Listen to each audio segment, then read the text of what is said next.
Hello everyone, this is Dr. Kishore Kumar. Today I would like to discuss on ion exchange chromatography. So this ion exchange chromatography is one of the important technique which can be having commercial value. So basically this technique is an analytical separation of molecules with a charged base. So that's what this ion exchange chromatography will work. So in this particular session, I'm going to speak with a basic introduction of the ion exchange and its principle and procedure, how we can do this chromatography technique, and the factors which are influencing this particular process. And then finally, I'm going to discuss about the advantages and limitations of this particular technique. So friends, this is one of the important technique. You should remember this is one of the important technique which can be used for the separation of charged molecules. So whenever we see the word chromatography, we should understand the little basic terminology. One thing, in any chromatography technique, there will be two words which are commonly used. One is stationary phase, second one is mobile phase. So here ion exchange chromatography is nothing but this is also a one kind of adsorption chromatography. What do you mean by adsorption? Adsorption is nothing but the binding of molecules from the sample and other molecules which will be eliminated. So this is one kind of the adsorption chromatography where we will use the stationary phase as well as mobile phase. And we should remember that this is a reversible exchange of similar charged ions that can be taking place in this particular chromatography principle. That anyway, when coming slides, we will better understanding how these charged molecules are exchanging. And if you see these ion exchange chromatographies in a different grades, it can be three different types. So one is to be on simple laboratory basis. Second one is to be on commercial basis. Third one is to be fully automated basis. So the fully automated basis, especially this can be used in a industrial levels at a where the large number of samples it has to be screened in that particular process. For suppose there is a drug screening, there is a food additives. In that particular scenario, this automated ion exchange chromatography they will use. Clear? Then, so as I'm discussing, every chromatography, it should having two important phases. First one is stationary phase. Second one is mobile phase. So what do you mean by stationary phase? The stationary phase is nothing but which is to be static, not dynamic, which is static, and majorly that in ion exchange chromatography we call as resins. Clear? So resins are nothing but these are the stationary phase material to which covalently bound ion exchangers are added. It's clear, right? For suppose this is a resin to which covalently added ion exchangers are added.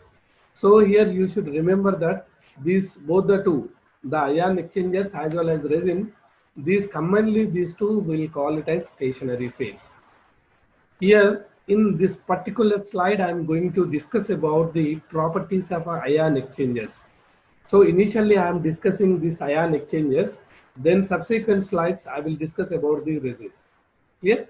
So the properties of ion exchangers, because as the name suggests, it is truly depends on the ion exchanging. So definitely when you select as a particular molecule which is a ion exchanger, it should have these following characters. First one is the ion exchanger is always chemically stable because that has to be inert so that it cannot interact with the mobile phase substances. Second important point is this is always insoluble in water as well as organic molecules like benzene, ether. Clear? It's an insoluble. Third one is Of course, these are to be complex in nature, we call as polymeric. So the polymeric substances, when they are going into polymerization, they will make the pores, and that is important to be separation of molecules. That we will understand in the coming slides. And they have active or counter ions. This is very important. What do you mean by active or counter ions? Because these are the exactly ions which are to be exchanged with the sample ions. So that's what we call active or counter ions. And last final one is sufficient degree of cross linking it must be having. Then only it can be covalently linked to the resins. Right? These are the different properties which each and every ion exchanger should follows. Then, as I'm discussing that in this ion exchange chromatography, especially these three things are very important for the good success of this chromatography. One is the stationary phase. Always the stationary phase, as I discussing, this we call resin. The resin will covalently attach with this ion exchanger. And second one is the mobile phase. Definitely mobile phase should have the following things. You can see here, the mobile phase is always to be an aqueous solution, but the stationary phase is always solid. So these mobile phase, sometimes it should be added to the additives.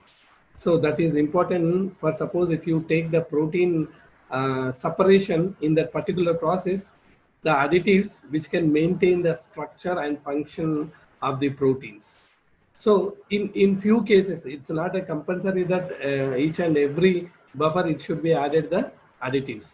Only few separation molecules it should require the additives. Here I am giving the example for proteins.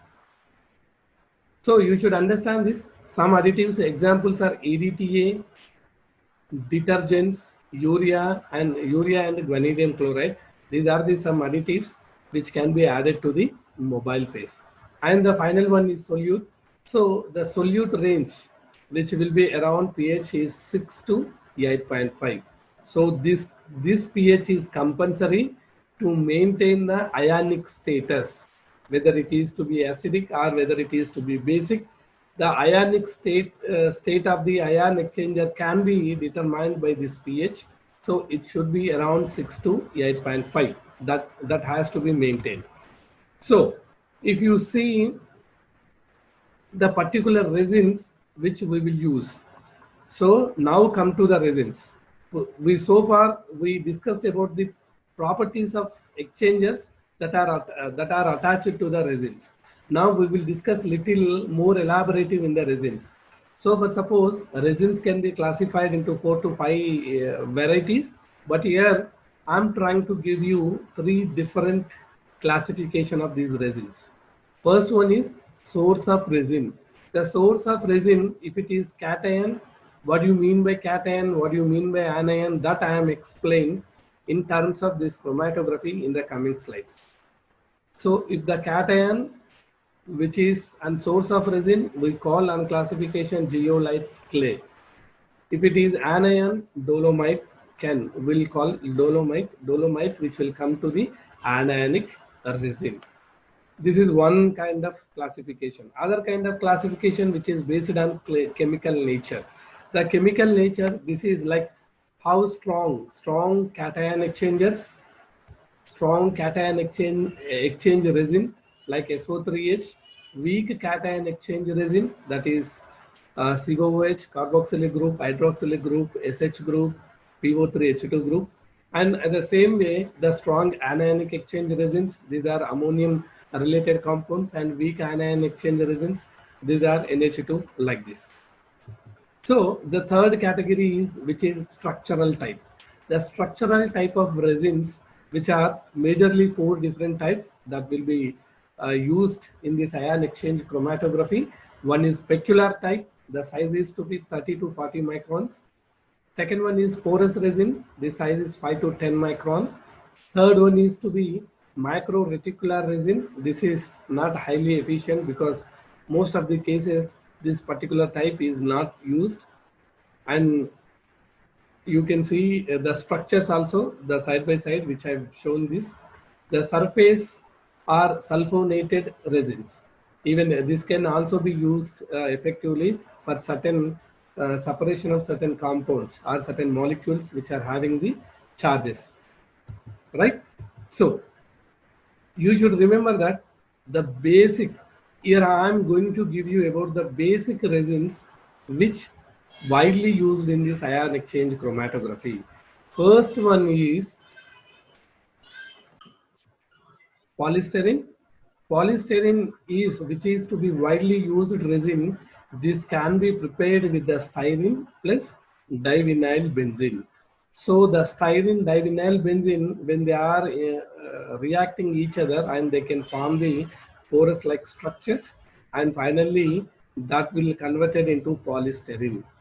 So the major advantage when we will use this polystyrene, polystyrene is definitely can be helpful when we want to separate small moleculars or small molecules. Small charged molecules is to be effectively separated by using this polystyrene resins. And second thing is one more resin which is also be widely used, that we call cellulose, right? The cellulose, they can be taken from the pure state, and this can be useful for the separation of macromolecule. Charged macromolecules can be separated with the help of cellulose, right? Not only these type of resins, there are n number of resins that are available, right? But I am in general discussion, I am telling you the polystyrene and cellulose, these are the common resins which widely used in the ion exchange chromatography. Now coming to the ion exchange chromatography, the ion exchange chromatography which is having a two different types. That one thing we call anion exchanges or anion exchange chromatography. Second one is opposite, the cation exchange chromatography. So friends, these things you should understand very clearly, right? This is anion exchange chromatography. So this is the first step. What do you mean by anion exchange chromatography? So anion exchange chromatography is nothing but the anion exchanges have positively charged group that will attract negatively charged ions. Clear? That's what, which is the negatively charged ions are attracted by this ion exchanger, so it is anion, but actually which is positively charged. Anion exchangers are nothing but these are positively charged with can be attract negatively charged anions. So this is depending on the attraction of the molecule, so we are giving the name. This is anion exchanger. So if the basic functional groups are introduced, the resin becomes an anion exchanger. So this we should understand. The basic mean when the pH is to be basic, definitely the anion exchangers should require the basic pH. That we should remember. The tertiary amine compounds are strong anion exchangers, and secondary amine compounds are weak anion exchangers. Clear? So if you see this example which I am giving, this is to be weak anion exchanger. The best example is amino ethyl, diethyl amino ethyl. These two are the weak anion exchangers. Whereas if you see the strong anion exchangers, example you can see these are the tertiary amines, nothing but trimethyl amine methyl, triethyl amino ethyl, see so on. And these are to be resins which are used widely for this type of molecule should be binding. For suppose if you take this trimethyl amine methyl, this can be equivalently attached with the cellulose. And the second compound, this can be preferably attached with the dextran resin. And the third compound, the polystyrene, can be used. So this is how it can be linked with the resins. Clear? So this is nothing but anion exchange chromatography. So you should remember that anion exchange chromatography is nothing but that is positively charged, but it can exchange or it can attract the negatively charged molecule. That's what the name is, anion exchange chromatography. or anion exchanger. This is one kind of the ion exchange chromatography. So the second one is cation exchanges. So this is completely opposite. So cation exchanges are nothing but they can possess the negatively charged groups and they will attract the positively charged cations. Clear? This is depending on the attracting molecule we are giving this term. This is cation exchangers. So cation will be attracted and that can be exchanged. Am I right? So this can be better in the acidic pH. That we should remember. That anion exchange is to be basic pH, cation exchange we should maintain the acidic pH for the mobile phase. These are all related with the stationary phase. And the best sulfonic acid, which is a strong cation exchanger, carboxylic acid, which is a weak cation exchanger. So this we should remember. And you can see here, this is how it is to be maintain the structure, but don't worry, don't be going into be in detail, because this can be everything, the anion exchangers and cation exchangers, these things should be commercially available. And if we want to go for it, and we just order it and they will prepare for you and they will send it, and you directly pack into the column and we will use for the separation. So here you can see the weak is nothing but amino ethyl. Second one is diethyl amino ethyl. So this can be attached with the agarose resin. This can be on cellulose. And the strong is tetramethyl amine methyl. You can see here tetraethyl amino ethyl. So this is methyl, this is ethyl, cellulose, dextron, polystyrene, so on. So here friends, you should remember that what are the anion exchanges, what are cation exchanges. The best example we should always remember. That is very important for this ion exchange point of view. Sorry, I think that was the previous slide which I have shown. So here the best example is weak cation exchanges are carboxy.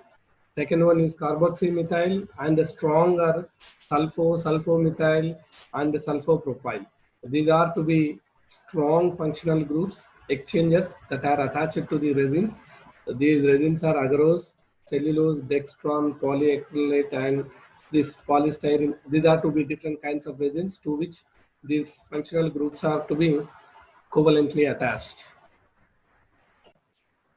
So coming to the basic principle or basic procedure, how it exactly to be done. So in a better understanding way, I have given this like a special kind of 5 stages. You just understand this one. First one, initial stage.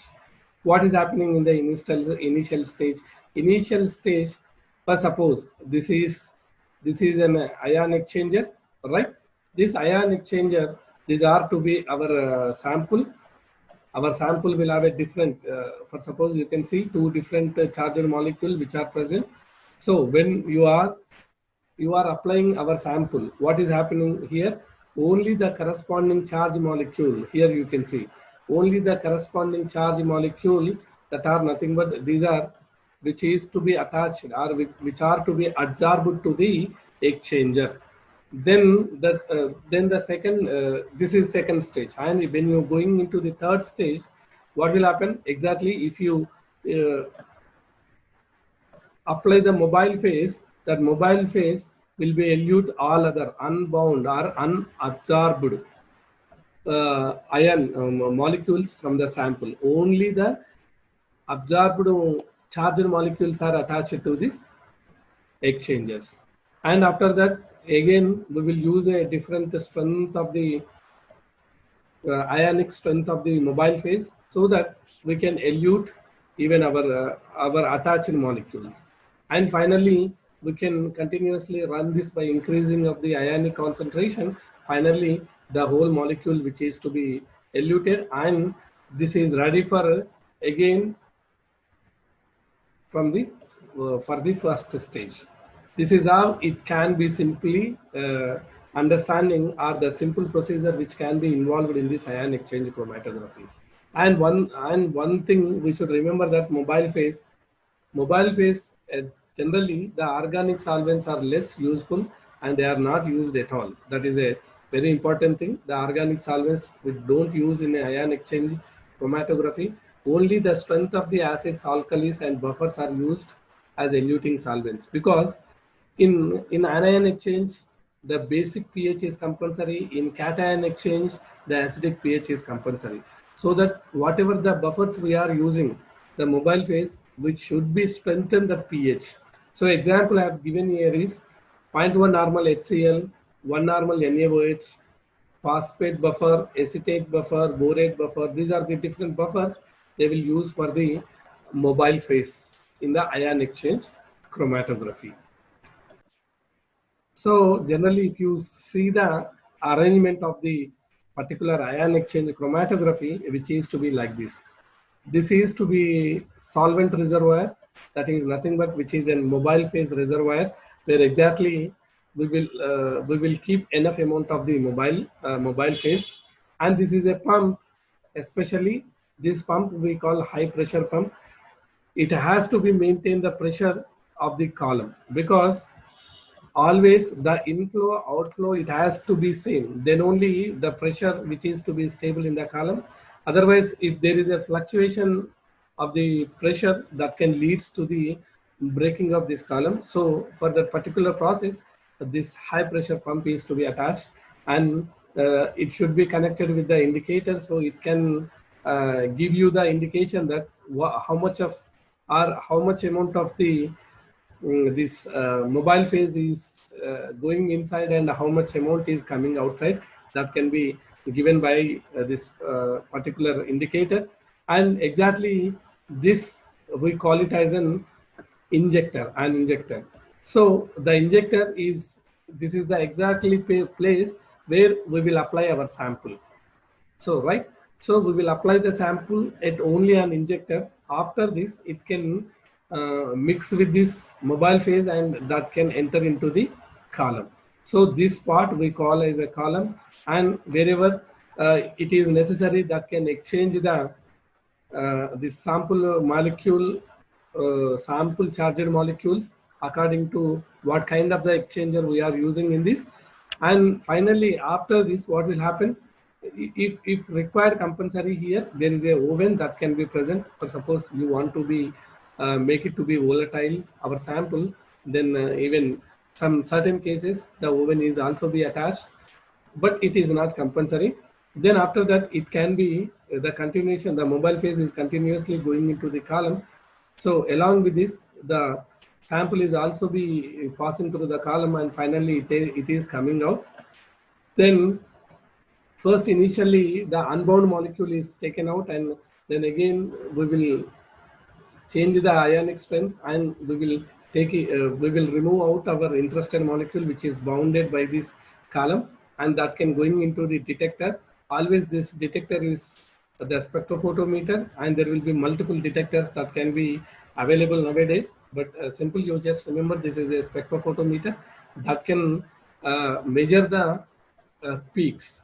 So that is the height of the peak, which is directly proportional to the concentration of that particular molecule, and this is finally going into the computer, and which can give the peaks, and from which we will calculate the concentration of that particular molecule.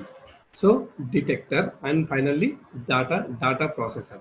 This is the exactly schematic diagram of the ion exchange chromatography.